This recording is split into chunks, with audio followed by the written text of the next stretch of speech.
Welcome back. I just wanted to take this opportunity to talk a little bit about HedCamz. HedCamz, or point of view cameras, are quite good these days, and the technology has advanced to a point where we can have something that's quite small, it doesn't really affect the rider, and gives us a good quality in terms of the footage we get back. It's important to understand why HedCamz are so useful for us. It's all very well to be able to ride around badminton with a top-level rider and see what they see and enjoy the thrills and spills, but it's also a very important teaching aid. Most importantly, when we're riding cross-country or doing things that are particularly difficult for us, our brain can't actually cope with all the amount of information that it's taking in at that time. So it's very good for us to be able to sit down after a round of cross-country and go through exactly what the rider's been through, and it reminds them of all the things that they've come across as they've gone around.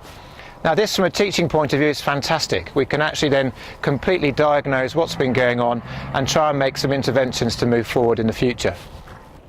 The most important thing that we need to understand about the HedCam is that it provides us with a point of view of what the rider's seen as they've been going through the competition. This is particularly important when we consider the brain's role in what we're trying to understand here, and the fact that everything happens on a horse quite frenetically and quickly. It provides us with a lot of information, a lot of sensory information coming through our body, and essentially it's too much for our brain to take in. So after a cross-country round, for instance, we're able to take this off, have a look at the footage with the rider, and we often find that it reminds them of certain things that they may not have picked up on. So from a training perspective, this becomes a very, very useful tool to have. The other thing with HedCamz now, as you can see, is they're very, very small. We have a very small memory card in the back that comes out, so it's very easy to use.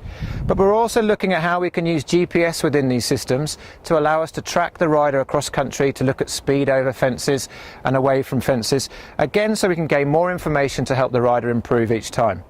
So I'd encourage you to see if you can find a head camera and actually play about with it and see what you can see from your riding perspective. I think you'll find you'll see a lot more.